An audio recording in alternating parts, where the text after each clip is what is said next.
we got this 5-minute wrap-up we're going to do, and then we'll release everybody. We'll go to the open bar that's going to follow this immediately after. So Mark and I both took, mostly attended one of the different rooms. I was mostly here, and Mark was over on the spotlight stage. He actually emceed and moderated pretty much all of the panels that occurred over there.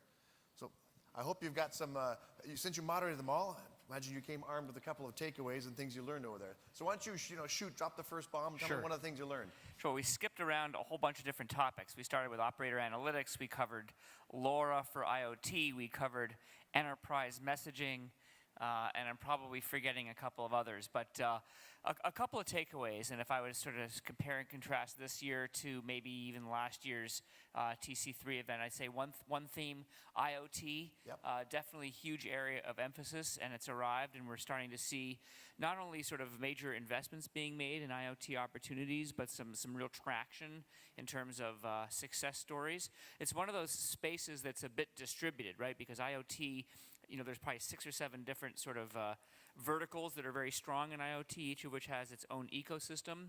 But that's definitely sort of one emerging theme. And what was especially interesting there was this session on LoRa, which is it's a long acronym, but basically there are emerging alternative networks other than the cellular networks being deployed for the Internet of Things, which accommodate low power devices with lower requirements for data connectivity in terms of bandwidth and so on. These are like overlay networks on top that will serve the IoT, right? Well, right, but not being deployed by the cellular guys, being deployed by alternative companies like Sigfox, companies like Ingenue, companies like Senate and others, Orange and others are investors in these LoRa networks. So that was one theme. Another theme, really, we had a session on messaging and a company called ZipWhip, which is here.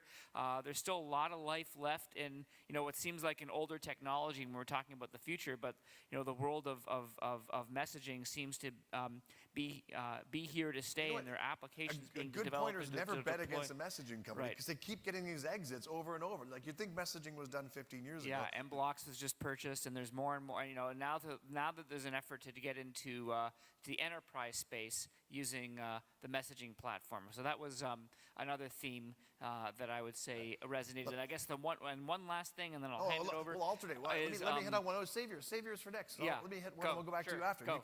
Right, so over here in the morning, there was some really great stuff from Kareem stepped up, from Kareem Taga and Nikolai, that presented their research on what the carriers are doing, what they should do to increase and improve their adoption of technologies. And that research is going to be freely available for everybody in about a week, so that's important.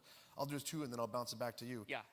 Steve Papa from Parallel Wireless had a lot of great pointers for the entrepreneurs in the room. So he was pointing on things they should do. One of them was don't bring on Salesforce at the wrong time. So you bring on a Salesforce too early, what they do is repeat. And then if you're an early startup, you need to make custom deals. So that was his big pointer. Your next thing? Another session we had was on HetNets, which is basically the sort of convergence of macrocellular Wi-Fi and Wi-Fi basically, and small cell networks.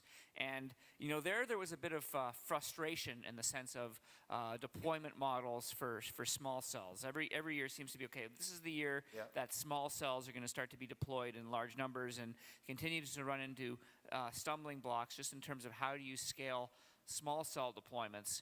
And the issue there is it's not the technology. The small cells themselves are available, great LTE small cells available from all the vendors, and the price points are there, and the form factors are there. The issues there seem to have to do with how do you get the access to small cells? Like, what's the deployment model, getting the locations and the zoning and all of that. For example, Sprint wants to deploy 70,000 small cells as part of its 2.5 gigahertz spectrum holdings. Backhaul come up as a problem, or they consider that backhaul is an issue too. How do you do backhaul? How do you do siting? How do you do power? And then also as part of that, in building small cells, which again we all would have thought would be further along by now, and it's not. So there's good opportunity, but also some frustration there expressed by the folks who were on that session and in the audience. That one links into the morning session, the spotlight stage, where they talk about regulations. They were saying that with 5G, it's all guns are blazing, full steam ahead. The government is endorsing it at the federal level, but at the local level, there's a lot of siting and shot clock issues coming up that link into what you're saying. If you want to go to a heterogeneous network with multiple small cells, these local approval issues become very important. Right. So the FCC, as you said, has been very aggressive in terms of the deployment and sort of how much spectrum is going to be allocated for millimeter wave spectrum. But when you actually get into the economics of 5G and the density of small cells that is going to be have to be deployed for that, it's going to be, how are we actually going to do this? And Wheeler talked a little bit about this at CTIA in his keynote, talked about, well, how do we find a way to make it easier to deploy small cells? How do enterprises participate in this? How do we get building owners, property owners, and so on? And one sense is that the FCC, depending on what the administration looks like in 2017, is going to start taking this on in order to facilitate 5G deployments. Yeah, we hope we don't have a terrific FCC. My last point is great panel on indicators and accelerators with the full acknowledgement that they're not working, or at least they didn't work in their original concept, everybody trying to imitate Y Combinator. But some of the lessons learned and the people who were talking had really pivoted, made some changes in the way the incubators were running. And they said that, if they ever did, they're totally not doing what was coolly named corporate innovation theater.